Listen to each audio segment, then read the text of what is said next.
Hello everyone, this is Dr. Supriya Sonalika, Department of Political Science, YSN College. Very good morning to all of you. Dear students, आज का जो हमारा ये class है वो UG semester 4 के students के लिए है और यूजी सेमेस्टर 4 के कोर्स में जो पेपर 9 है मॉडर्न वेस्टर्न पॉलिटिकल थॉट का, उसके अंतर्गत हम लोग आज जो सेकंड यूनिट है हमारा, उसमें एक महत्वपूर्ण टॉपिक दिया गया है, उसकी चर्चा करेंगे। इस टॉपिक के अंतर्गत हॉब्स के बारे में हमें पढ़ना है, जो एक आधुनिक पाश्चात्य विचारक थे और उनके जो राजनीति से संबंधित जो कुछ विचारधाराएं हैं, जैसे कि स्टेट ऑफ नेचर, राज्य से संबंध में, राज्य की प्रकृति के संबंध में उन्होंने क्या बताया है उसके बारे में जानना है। एंड उनका जो कॉन्ट्रैक्ट थ्योरी है, सोशल कॉन्ट्रैक्ट, उसके बारे में चर्चा हम लोग करेंगे। साथ ही साथ हम लोग उनके संप्रभुता संबंधी जो विचार उन्होंने दिए हैं उसकी भी संक्षिप्त चर्चा हम लोग आज के क्लास में करेंगे। डियर स्टूडेंट्स, मैंने आपको पहले भी बताया है कि किसी भी थॉट के पेपर में सबसे पहले आपको, चाहे वो आप वेस्टर्न विचारक के बारे में पढ़ें, मेडाइवल के बारे में पढ़ें, इंडियन पढ़ें, मॉडर्न या एंशिएंट पढ़ें, आपको उनके जीवन परिचय को सबसे पहले जानना होता है और उसके बाद जो है हम उनके विचारों पर चर्चा करते हैं।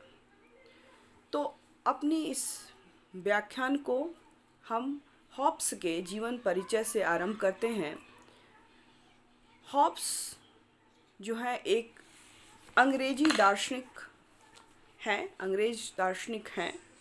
थॉमस हॉब्स इनका पूरा नाम है, को संप्रभुता, निरंकुशतावाद, उपयोगितावाद, भौतिकवाद और धर्मनिरपेक्षवादी दर्शन आदि के आधुनिक स्वरूपों का जन्मदाता के रूप में स्वीकार किया जाता है और राजनीतिक सिद्धांत को आधुनिक विचारधारा से जोड़ने और राजनीति विज्ञान को वैज्ञानिक आधार पर प्रतिष्ठित कर आधुनिक वैज्ञानिक स्वरूप प्रदान करने वाले ये प्रथम विचारक जो हैं और दार्शनिक थॉमस हॉब्स हैं।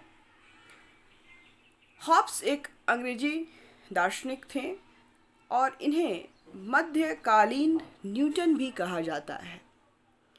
हॉब्स गैलीलियो से भी काफ़ी प्रभावित थे एवं गैलीलियो के वैज्ञानिक भौतिकवाद को अपने विचारों में जगह दी है इन्होंने, और यही कारण है कि इन्हें मध्ययुगीन या मध्यकालीन न्यूटन के नाम से भी जाना जाता है। हॉब्स राजनीतिक सिद्धांत को आधुनिक विचारधारा से जोड़ने वाले और राजनीति विज्ञान को वैज्ञानिक आधार प्रदान करने वाले या स्थापित करने वाले प्रथम विचारक थे। हॉब्स को राजनीति शास्त्र के क्षेत्र में सामाजिक समझौता सिद्धांत की नवीन परंपरा को विधिवत पूर्वक जन्म देने एवं विकसित करने का श्रेय भी थॉमस हॉब्स को जाता है। थॉमस हॉब्स का जन्म जो है इंग्लैंड के दक्षिणी तट पर स्थित मल्सबरी नामक नगर में सन 1588 में एक पादरी के घर हुआ था और इनकी मृत्यु जो है 1679 में हो गई थी। हॉब्स स्वभाव से ही भीरू, डरपोक, झगड़ालू, दंभी और कर्मठ थे, लेकिन हॉब्स की जो लेखन शैली है वह काफ़ी व्यापक और प्रभावशाली है।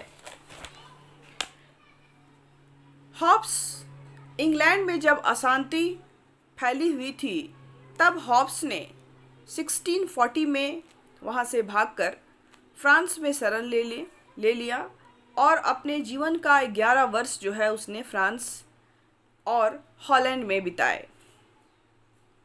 और जब हॉब्स फ्रांस में रह रहे थे तभी इंग्लैंड के भावी राजा जो थे उस समय के, चार्ल्स द्वितीय, इंग्लैंड से भागकर फ्रांस आ गए और हॉब्स उनके जो है गणित के शिक्षक बनकर आए। और उसके बाद फ्रांस पहुंचने के बाद थॉमस हॉब्स अपनी सर्वाधिक महत्वपूर्ण जो उनकी रचना थी लेवियाथन के लेखन का कार्य प्रारंभ किया और इसका प्रकाशन 1651 में हुआ था। स्पष्ट है कि हॉब्स ने लेवियाथन की एक प्रति युवराज चार्ल्स द्वितीय को भी दी थी।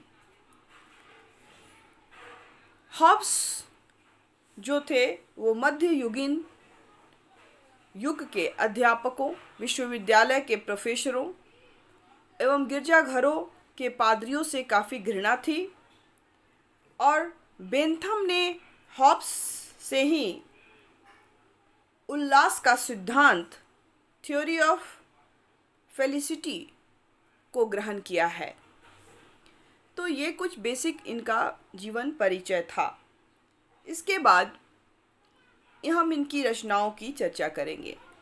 जैसा कि हम सभी जानते हैं कि हॉब्स की जो प्रमुख रचना है उसका नाम लेवियाथन है। इसका प्रकाशन 1651 में हुआ था और बाइबल के अनुसार विशालकाय समुद्री राक्षस का नाम लेवियाथन है, परंतु हॉब्स ने इस शब्द का प्रयोग प्राकृतिक दशा और अव्यवस्था तथा मत्स्य न्याय का अंत करने के उद्देश्य से मनुष्यों के पारस्परिक समझौते के कारण उत्पन्न होने वाले पूर्ण संप्रभुता संपन्न राज्य हेतु किया है। इनकी दूसरी जो महत्वपूर्ण जो पुस्तक है वो है डी कॉर्पर और ऑन बॉडी। ये इसका प्रकाशन 1655 में हुआ है और इस पुस्तक में हॉब्स ने पदार्थ गति और वैज्ञानिक प्रकृतिवाद का सामान्य विवेचन किया है। इसमें उन्होंने प्राकृतिक युग को युद्ध की अवस्था कहा है और सभ्य राजनीतिक समाज के लिए प्राकृतिक कानून की महत्ता बतलाया है। इसमें हॉब्स ने भय के कारणों का भी उल्लेख किया है।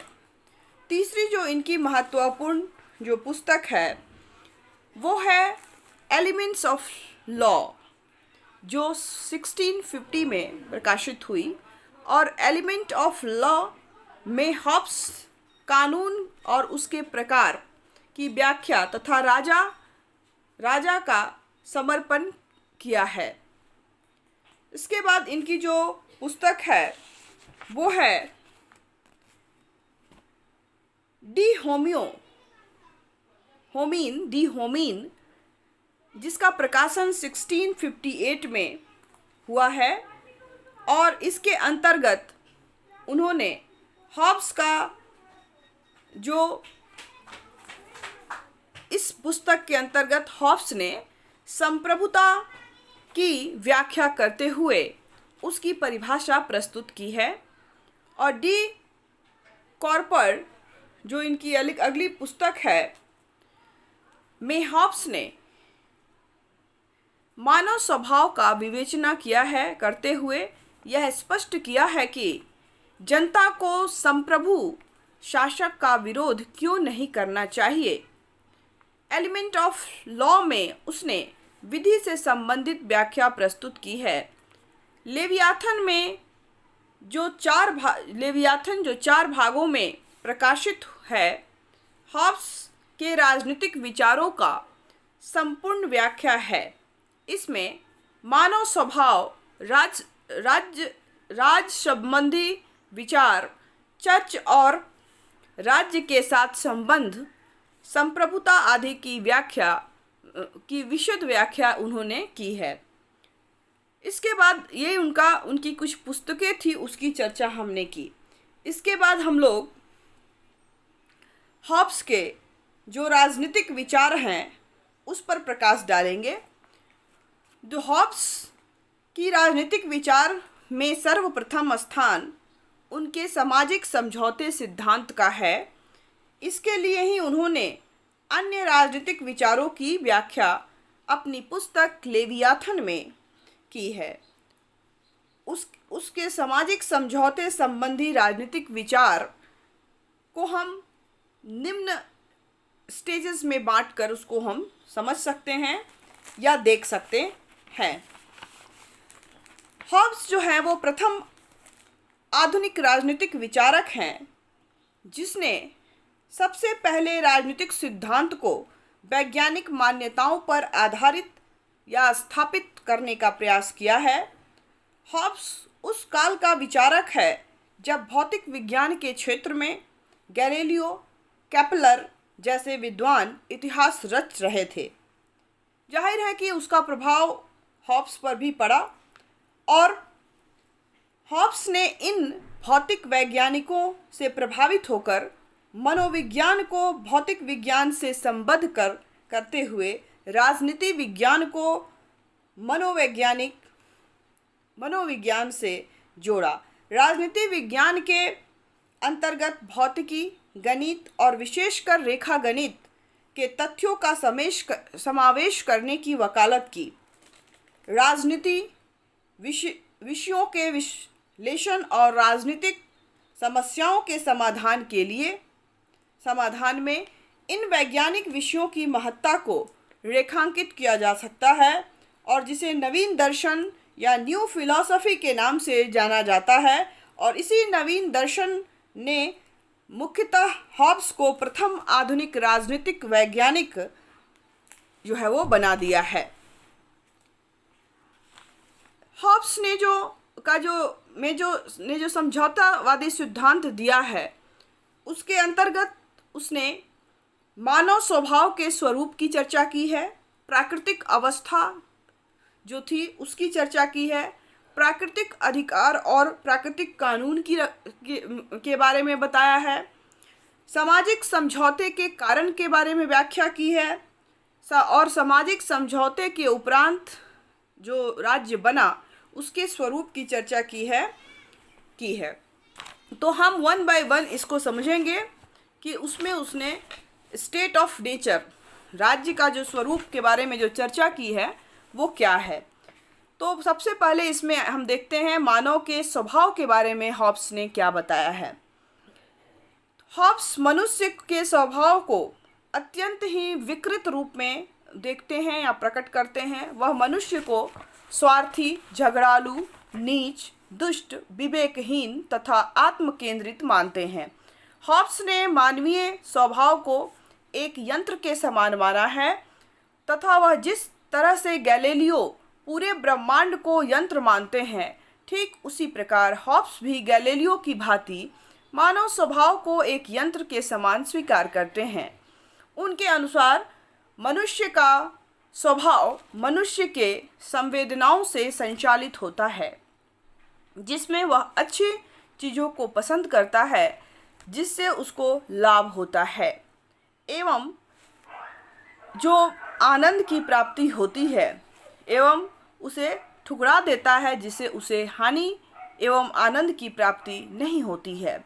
इस प्रकार मानव का स्वभाव है कि जिससे उसे लाभ होता है उसे वह स्वीकार करता है और जिससे हानि होती है उसे वह नकार देता है।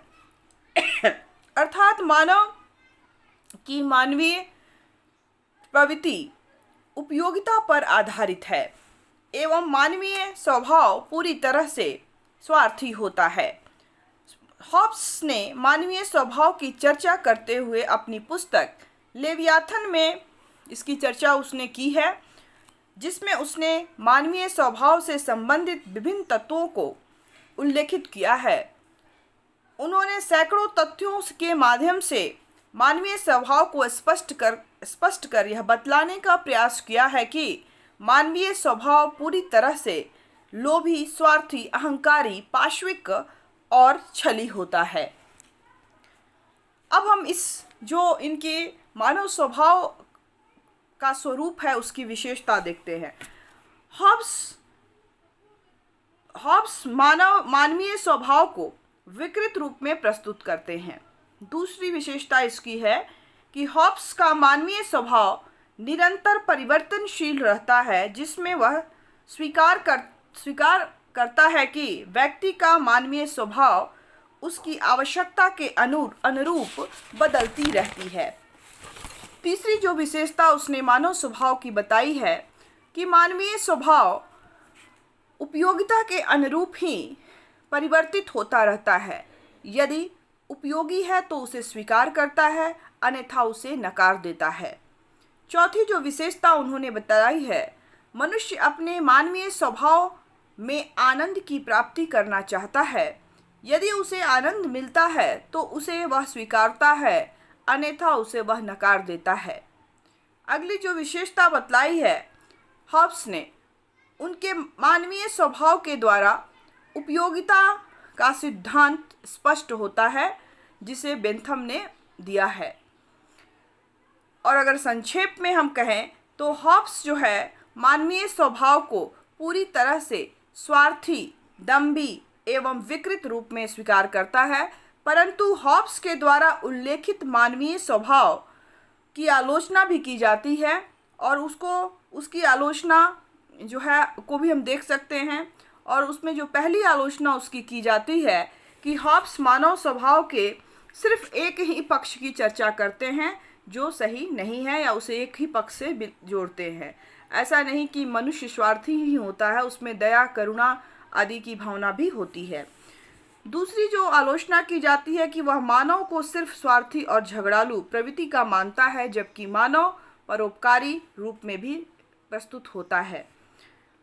तीसरी जो आलोचना की गई है कि मानव स्वभाव का यह कोई वैज्ञानिक अध्ययन नहीं है, क्योंकि मानव स्वभाव में भी स्थिरता पाई जाती है। अगली जो विशेषता उन्होंने बताई है कि हॉब्स का मानवीय स्वभाव संबंधी विचार उस समय के काल एवं परिस्थितियों से प्रभावित थी, क्योंकि उस समय इंग्लैंड में गृह युद्ध चल रहा था, जिसमें मानव का विकृत रूप देखने को मिल रहा था, और जिससे प्रभावित होकर हॉब्स ने अपने मानव स्वभाव संबंधी विचार को पूरी तरह से विकृत कर दिया है या बताया है। दूसरे जो उनका विचार है वो प्राकृतिक अवस्था के बारे में है। तो प्राकृतिक अवस्था के बारे में हॉब्स ने क्या कहा है, तो हॉब्स राज्य की उत्पत्ति से पहले की स्थिति को प्राकृतिक दशा का नाम देते हैं। उसने मानव स्वभाव की व्याख्या करने के सिलसिले में प्राकृतिक अवस्था का वर्णन किया है। उन्होंने मनुष्य को स्वार्थी, अहंकारी, संघर्षमय एवं अपनी इच्छाओं की पूर्ति के लिए एक दूसरे से संघर्ष की कल्पना प्राकृतिक अवस्था में की है।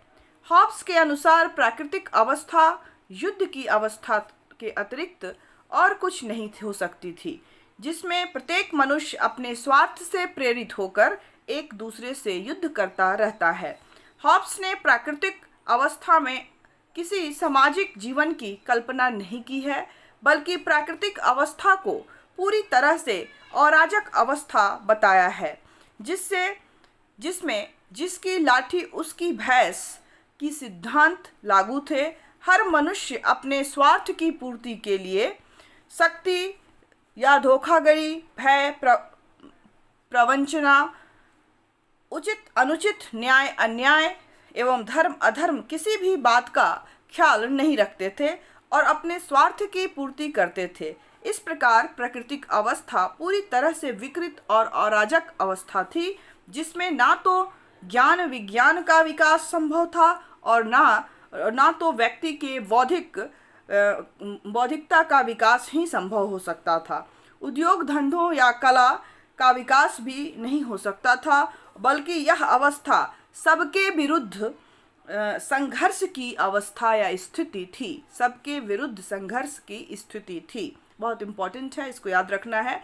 हॉब्स ने अपने प्राकृतिक अवस्था की 3 प्रमुख विशेषताओं का उल्लेख किया है, जिसमें पहली जो विशेषता उन्होंने प्राकृतिक अवस्था की बतलाई है कि इसमें नैतिकता का सर्वदा जो था अभाव था।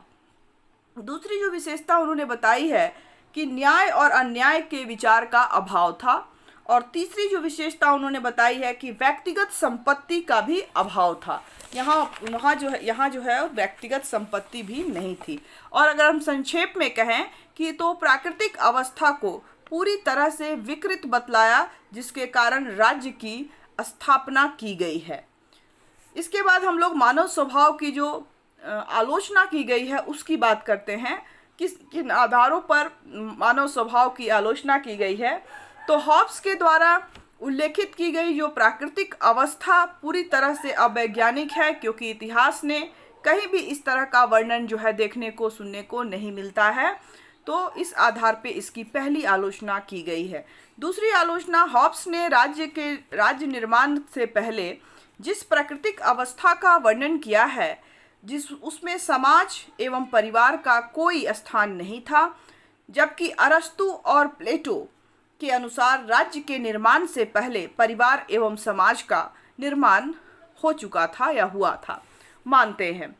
तीसरी जो आलोचना की जाती है कि हॉब्स प्राकृतिक अवस्था को पूरी तरह से विकृत एवं संघर्षमय की स्थिति को स्वीकारते हैं, जबकि वास्तविकता यह है कि राज्य के निर्माण से पहले परिवार एवं समाज में मनुष्य के सहयोग की भावना को देखा जा सकता है। चौथी जो आलोचना की जाती है कि हॉब्स अपनी नैतिकता न्याय को कोई भी जगह नहीं देते, परंतु मनुष्य में ये दोनों गुण पाए जाते हैं, जिससे उसकी पहचान पशु से अलग मनुष्य के रूप में होती है। ये तो इस आधार पर जो है हॉब्स के प्राकृतिक स्वभाव जो है, प्राकृतिक अवस्था जो है, उस संबंधी जो विचार उन्होंने दिए हैं में ऐतिहासिक सत्यता का अभाव देखने को मिलता है, परंतु इसके माध्यम से उन्होंने मानवीय स्वभाव को स्पष्ट करने का प्रयास किया है। तीसरा जो उनका सिद्धांत है कि प्राकृतिक अधिकार और प्राकृतिक कानून, समझौतेवादी सिद्धांत के अंतर्गत जो उन्होंने प्राकृतिक अधिकार और प्राकृतिक कानून की व्याख्या की है, उसकी चर्चा हम लोग करेंगे।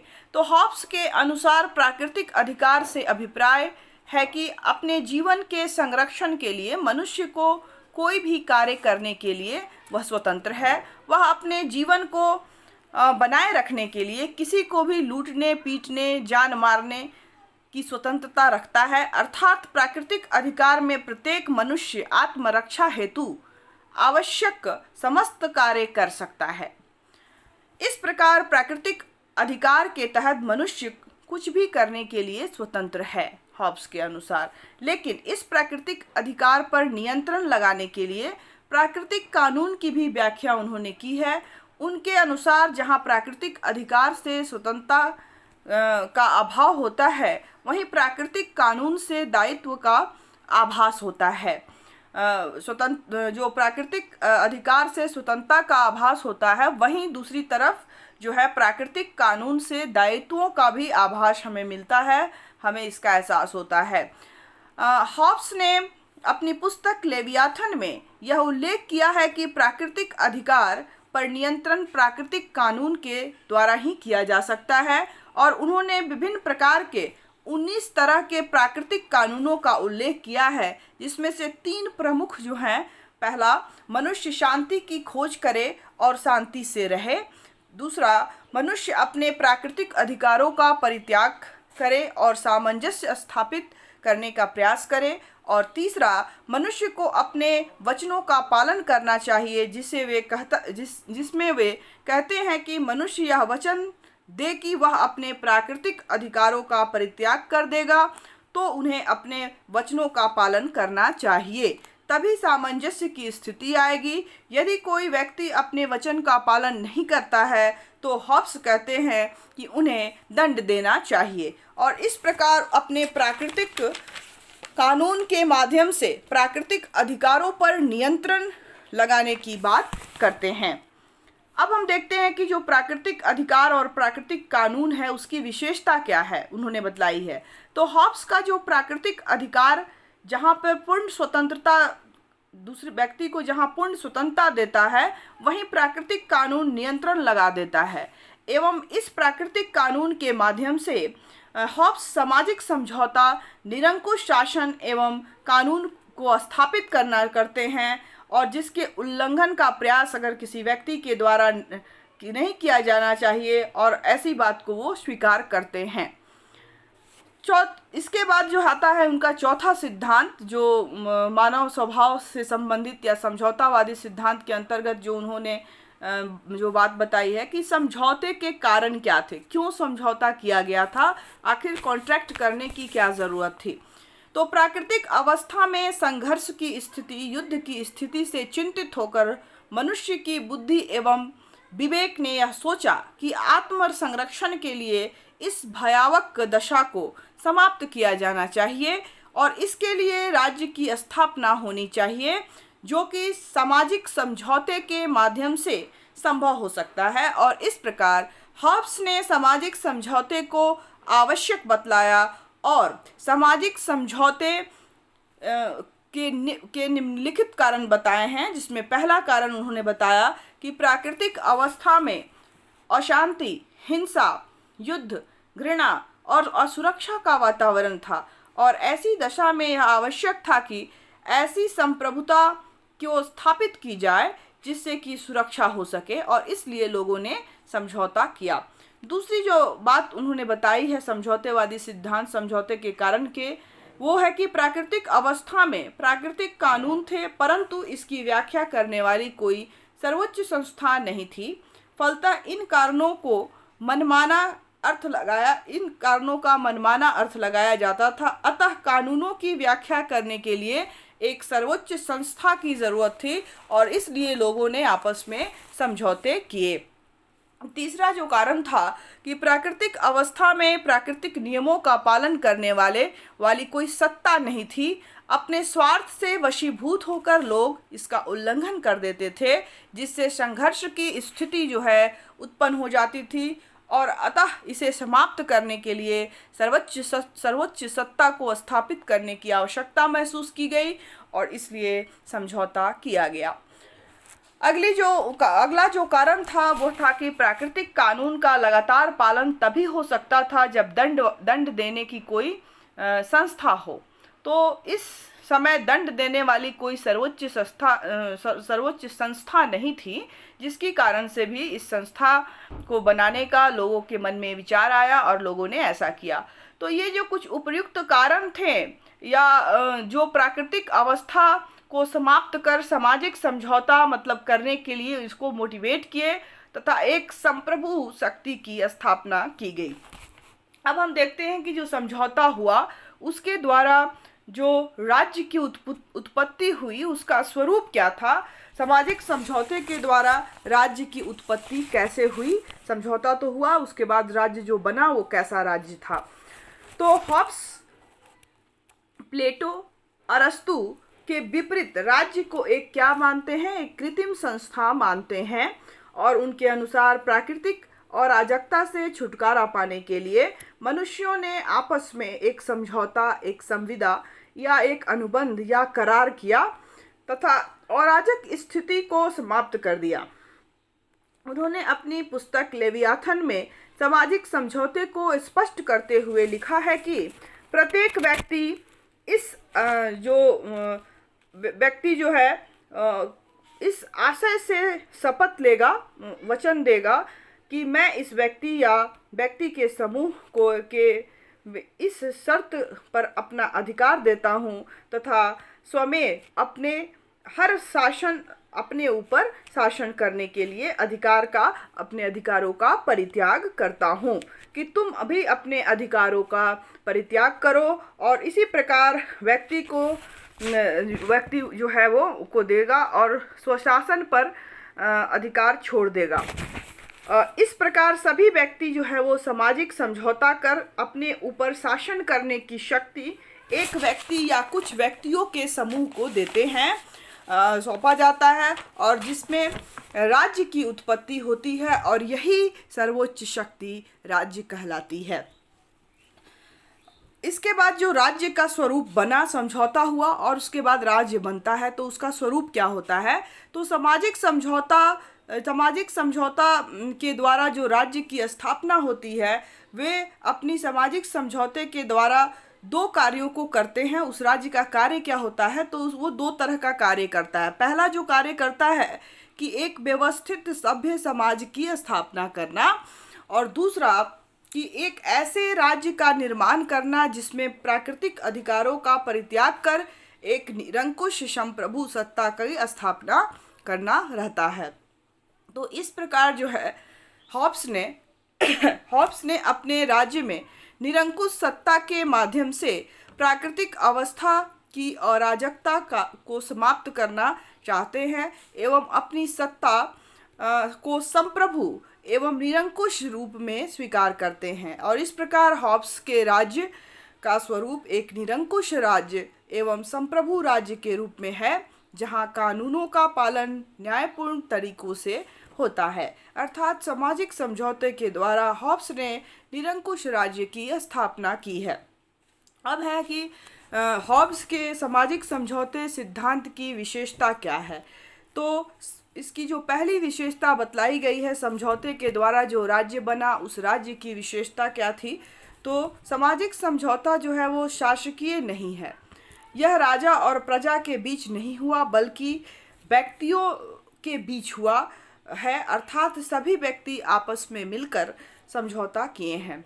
ये इसकी पहली विशेषता है। दूसरी विशेषता है कि शासक या संप्रभु सत्ता समझौते के किसी भी पक्ष के रूप में सम्मिलित नहीं था। जो राज्य का स्वरूप बनता है समझौते के बाद, वो व्यक्ति समझौते में शामिल नहीं रहता है।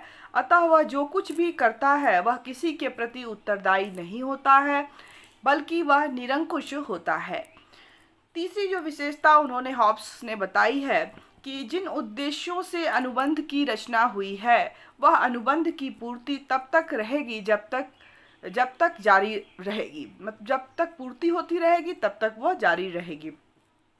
चौथी जो विशेषता बतलाई है कि यह समझौता मनुष्य के भय पर आधारित हिंसा और अराजकता को समाप्त करने के लिए अनुबंध एवं समझौते द्वारा किया गया है। पांचवी जो विशेषता उन्होंने बतलाई है कि समझौते के बाद जिस सत्ता या शासक की स्थापना होती है वह निरंकुश होता है एवं उसकी विधि ही अंतिम सत्ता होती है। अगली जो विशेषता उन्होंने बताई है कि सामाजिक समझौते के माध्यम से वह प्राकृतिक कानूनों को लागू करते हैं एवं प्राकृतिक अधिकारों पर नियंत्रण स्थापित करता है। सातवीं जो विशेषता बतलाई है कि समझौते के माध्यम से हॉब्स संप्रभुता को शासक को सौंप देता है, जो कि असीम एवं अखंडित नहीं होती है। नेक्स्ट जो विशेषता बतलाई गई है वह है कि सामाजिक समझौते के द्वारा हॉब्स प्राकृतिक अवस्था को समाप्त कर शांतिपूर्ण एवं कानून पर आधारित राज्य की स्थापना करना चाहते हैं। तो ये कुछ विशेषताएं जो हैं वो उनके सामाजिक समझौते सिद्धांत की है, या सामाजिक समझौते के द्वारा जो राज्य बनता है उसकी है। इसके बाद हम इसकी आलोचना देखेंगे कि जो उनके सामाजिक समझौते सिद्धांत थी उसकी आलोचकों के द्वारा आलोचना की गई, और उसमें जो पहली आलोचना की गई कि सामाजिक समझौते सिद्धांत में हॉब्स मानव स्वभाव का दोषपूर्ण एकांगी और एक निराशावादी चित्रण करते हैं, जिसमें सामाजिक समझौते की कोई गुंजाइश नहीं होती है। विचारकों का मानना है कि जब व्यक्ति इतने ज़्यादा एकांकी होंगे, निराशावादी होंगे, तो उसमें वह किसी से कैसे किस प्रकार समझौता करेंगे। तो इस आधार पे इसकी आलोचना की गई है। इसके बाद जो दूसरी आलोचना की गई है कि प्राकृतिक अवस्था का विकृत चित्रण है, जिस विकृति को दूर करने के लिए सामाजिक समझौते को प्रेरित होता है, परंतु वास्तविकता में ऐसा नहीं होता कि अराजकता पूर्ण स्थिति से शांतिपूर्ण राज्य में बदल जाए। अगर पूरी तरह से अराजकता है तो उसको पूरी तरह से शांतिपूर्ण राज्य नहीं बनाया जा सकता, ये भी फैक्ट है। तीसरी जो बात आलोचना की गई है कि हॉब्स ने जिस प्राकृतिक अवस्था का वर्णन किया है वह अतार्किक है, अवैज्ञानिक है, क्योंकि इतिहास में कहीं भी इस तरह का कोई जिक्र नहीं है। चौथी जो इसकी आलोचना की जाती है कि हॉब्स ने जिस प्राकृतिक अवस्था की बात की है या प्राकृतिक अधिकार की बात की है, वह प्राकृतिक अधिकार लोगों को अराजकतापूर्ण स्थिति में प्राप्त हो, ऐसा संभव नहीं है कि अराजक स्थिति में व्यक्ति अपने प्राकृतिक अधिकारों का उपयोग कर पाएगा। पांचवी जो इसकी आलोचना की गई है कि हॉब्स ने सामाजिक समझौते के माध्यम से निरंकुश शासन या सत्ता की स्थापना की है, जिसमें ना तो कानून संभव है और ना ही लोगों को अधिकार ही दिया जा सकता है, तो ये भी संभव नहीं है और इस आधार पे भी इसकी आलोचना की गई है। छठी जो आलोचना की गई है वह है कि निरंकुश सत्ता में अराजकता की स्थिति समाप्त हो जाएगी, ऐसा संभव नहीं है। और इस प्रकार हॉब्स के द्वारा जो प्रतिपादित सामाजिक समझौते का सिद्धांत है वो अतार्किक है, अवैज्ञानिक है, परंतु उसके सिद्धांत को पूरी तरह से नकार नहीं सकते हम, नकार दें ये भी संभव नहीं है। हॉब्स के सामाजिक समझौते सिद्धांत का महत्व है कि वे पहले ऐसे चिंतक हुए जिन्होंने राज्य के निर्माण में जो दैवीय सिद्धांत और राज्य के प्राकृतिक जो उसका सिद्धांत था उसको नकार कर राज्य को एक कृत्रिम संस्था माना है, जैसे कि अरस्तु स्वीकारते हैं। तो ये उनकी कुछ उपलब्धियां हैं उसके समझौतावादी सिद्धांत की, कि उसको हम पूरी तरह से इसकी आलोचना की गई, इसमें दोष हैं, फिर भी इनको हम पूरी तरह से नकार नहीं सकते हैं। तो ये उनके समझौता संबंधी विचार थे। तो हमने देखा कि मानव स्वभाव का क्या था, स्टेट का नेचर, प्राकृतिक जो स्टेट का जो स्वभाव था, नेचर था, उसकी चर्चा की। जो समझौता था वो क्यों हुआ उसकी चर्चा की। समझौतों के फलस्वरूप जो किनके बीच हुआ, समझौते के फलस्वरूप कैसा राज्य बना, उसका स्वरूप क्या था और उसकी विशेषता क्या थी, उसकी आलोचना की गई। और इस तरह से हमने देखा कि सामाजिक समझौते के सिद्धांत के अंतर्गत यह एक बहुत ही इम्पॉर्टेंट सिद्धांत है और इस सिद्धांत के माध्यम से फर्स्ट टाइम जो है वो समझौते का कंसेप्ट आया और दैवीय सिद्धांत इसको ना मानकर, राज्य को दैवीय उत्पत्ति का सिद्धांत ना मानकर एक कृत्रिम संस्था के रूप में स्थापित किया गया है और एक निरंकुश राजतंत्र की वकालत की गई है। अब हम इसके बाद देखेंगे कि इनका जो तीसरा जो विचार था हॉब्स का संप्रभुता संबंधी विचार, उसकी चर्चा हम लोग करेंगे। तो हॉब्स द्वारा जो प्रतिपादित संप्रभुता का सिद्धांत है उसके सामाजिक समझौते सिद्धांत से ही वो भी प्रभावित है।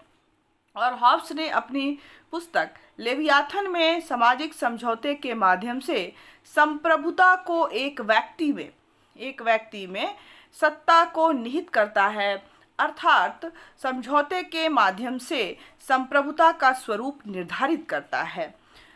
जब सारे व्यक्ति के माध्यम से संप्रभुता एक व्यक्ति या एक सत्ता को सौंपी जाती है, जो जनता का एकमात्र कार्य संप्रभु के आदेशों का पालन करना होता है, चाहे वह आदेश ईश्वरीय और प्राकृतिक नियमों के विरुद्ध ही क्यों ना हो, जनता का उसको पालन करना ही न्यायपूर्ण एवं वैध है। हॉब्स के अनुसार संप्रभुता को जनता की संपत्ति छीनने यहाँ तक कि उसके प्राण तक ले लेने का अधिकार है, क्योंकि जनता की संपत्ति और उसके प्राण की रक्षा इसी संप्रभु या इसी प्रभुसत्ता के द्वारा ही की जाती है।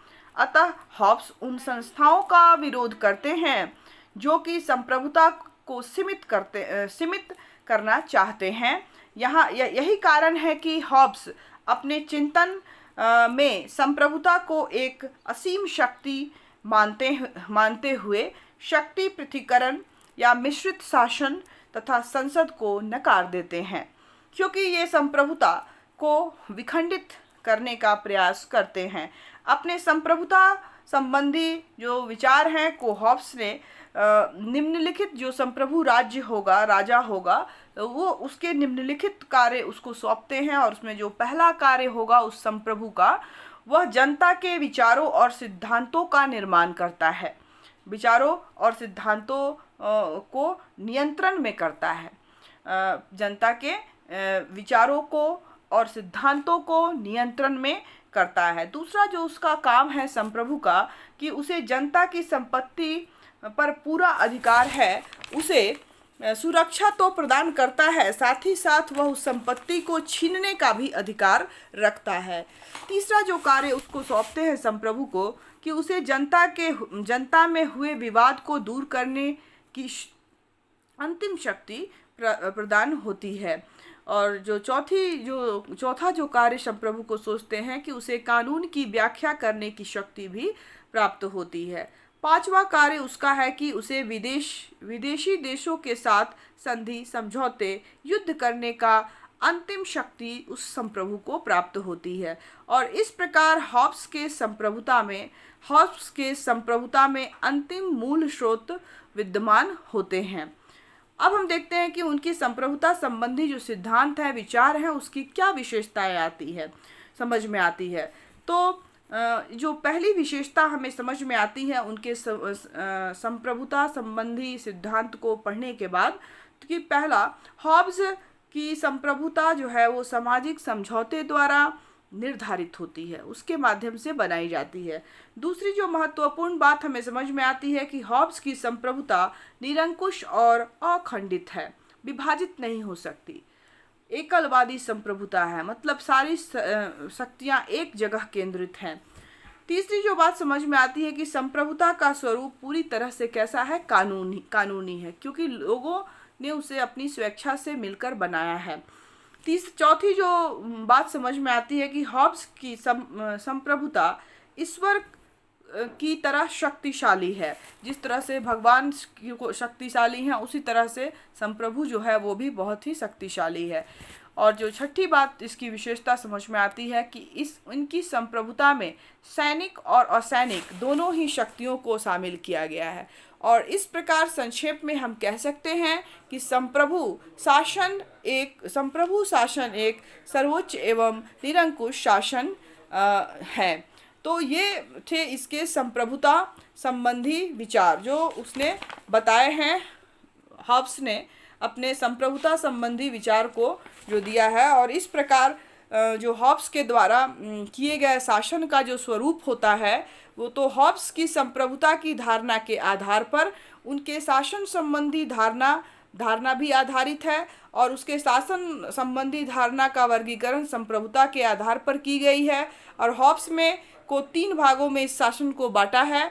जब संप्रभुता एक व्यक्ति में निहित होगी तो उसने राजतंत्र कहा है, यदि संप्रभुता कुछ व्यक्तियों में निहित हो तो उसे कुलीन तंत्र कहा है, और जब संप्रभुता अनेक व्यक्तियों में निहित होगी तो उसे लोकतंत्र कहा है। तो हॉब्स तीनों शासन व्यवस्थाओं में राजतंत्र को सर्वोच्च शासन व्यवस्था मानते हैं, क्योंकि उनके अनुसार राजतंत्र में संप्रभुता का विभाजन या विखंडन नहीं होता है, और राजतंत्र में संघर्ष की स्थिति कम पैदा होती है। राजतंत्र एक सर्वश्रेष्ठ शासन पद्धति है। और इसके पीछे हॉब्स ने जो तर्क दिया है, उसमें पहला तर्क उन्होंने दिया है कि राजतंत्र में राजा तथा राज्य का निजी एवं सार्वजनिक हित एक ही होता है, इसलिए वह जो है वो एक बेस्ट फॉर्म ऑफ गवर्नमेंट है। दूसरी जो बात उन्होंने बताई है कि राजा के धन एवं कृति की वृद्धि राज्य की संपत्ति और यश को बढ़ाने वाली होती है। तीसरी जो बात उन्होंने बोली है कि इसमें शासन में स्थिरता एवं अस्थायित्व अधिक होता है। और तीसरी जो बात बताई है कि इसमें कुलीन तंत्र एवं लोकतंत्र की अपेक्षा भ्रष्टाचार और पक्षपात भी जो है वो बहुत कम होता है। और इस प्रकार हॉब्स ने राजतंत्र को सर्वश्रेष्ठ शासन व्यवस्था जो है वो की संज्ञा दी है।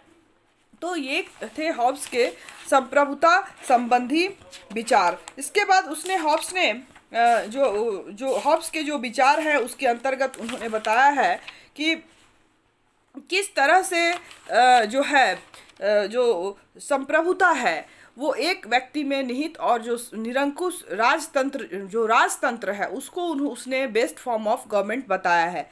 और इस प्रकार हम लोग राजनीतिक चिंतन के इतिहास में हॉब्स के प्रभाव जो हैं एवं उसका महत्व जो है कई कारणों से बढ़ जाता है। और हॉब्स पहला ऐसा विचारक है जिसने राजनीति दर्शन का क्रमबद्ध, समन्वित एवं तार्किक है तथा उसके निष्कर्ष सुनिश्चित हैं। और दूसरा यह बात है कि हॉब्स पहला आधुनिक दार्शनिक है जिसने राजनीतिक सिद्धांत का आधुनिक विचारधारा के साथ सामंजस्य स्थापित करने का प्रयास किया है। और तीसरी बात यह है कि हॉब्स राजनीति विज्ञान में व्यवस्थित पद्धति का निर्माण करने वाला पहला अंग्रेज विचारक है। हॉब्स ने राजनीति विज्ञान को वैज्ञानिक आधारों पर प्रतिष्ठित करने की चेष्टा की है। अंत में राजनीति विज्ञान को आधुनिक वैज्ञानिक स्वरूप प्रदान करने में हॉब्स का महत्व मैकियावेली से बहुत ज़्यादा है। मैकियावेली ने राजनीति को धर्म और नैतिकता से उच्च स्थान प्रदान करके चर्च और धर्म को पूर्णता राज्य के अधीन करने का श्रेय जो है हॉब्स को ही प्राप्त हुआ है। तो ये थे हॉब्स के विचार जिसमें हमने देखा कि उसके जीवन परिचय का अध्ययन किया और उसके बाद उसकी जो दो प्रमुख पुस्तकें थी लेवियाथन उसकी चर्चा की और उसमें जो उसके राजनीति संबंधी विचार थे उसके अंतर्गत हमने राज्य के स्वरूप की चर्चा की, सामाजिक समझौते को पढ़ा, समझौते के द्वारा उत्पन्न राज्य को देखा, समझौते के कारण को समझा और साथ ही साथ जो समझौते के बाद जो राज्य का स्वरूप होता है उसको देखा, प्राकृतिक अधिकार और प्राकृतिक कानून के बारे में उसके क्या विचार थे उनको देखा और लास्ट में हमने उसके संप्रभुता संबंधी जो विचार थे उसकी संक्षिप्त हमने चर्चा की। आई होप आपको समझ में आया हो। अगर कहीं भी आपको कोई प्रॉब्लम हो तो आप जो है कमेंट सेक्शन में आप जाकर उस प्रश्न को ज़रूर रखें और ध्यान से सुनकर आप अपना इससे नोट्स बना सकते हैं। अब हम देखते हैं कि जो हॉब्स इस चैप्टर से जो कुछ क्वेश्चंस आते हैं वो किस तरह के क्वेश्चंस आते हैं। तो इससे क्वेश्चन देखिए आ सकता है कि हॉब्स के सामाजिक समझौते संबंधी सिद्धांत की चर्चा करें। और दूसरा क्वेश्चन और मतलब आ सकता है कि हॉब्स के द्वारा लेवियाथन में मानव स्वभाव संबंधी धारणा को स्पष्ट करें। उसके बाद एक क्वेश्चन ये भी आ सकता है कि हॉब्स के संप्रभुता संबंधी सिद्धांतों की चर्चा करें। और उसके बाद एक और क्वेश्चन आ सकता है कि हॉब्स के सामाजिक समझौते की क्या विशेषताएं थी उसको बतलाएं।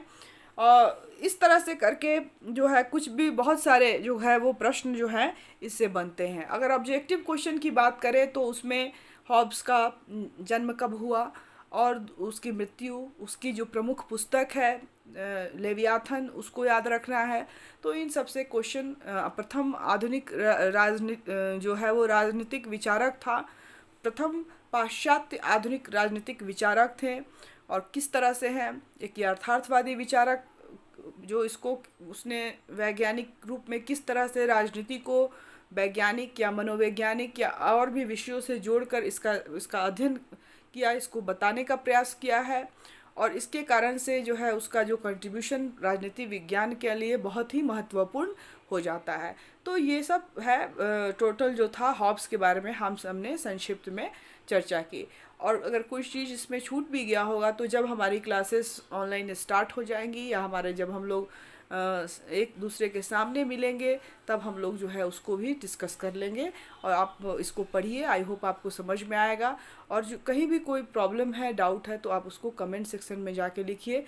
अगर आपने चैनल को सब्सक्राइब नहीं किया है तो सब्सक्राइब कर लीजिए और नोटिफिकेशन को ऑन कर लीजिए ताकि आपको सभी वीडियोज़ जो है आपके क्लास से संबंधित आपको मिल जाए और आपकी पढ़ाई जो है वो निरंतर चलती रहे।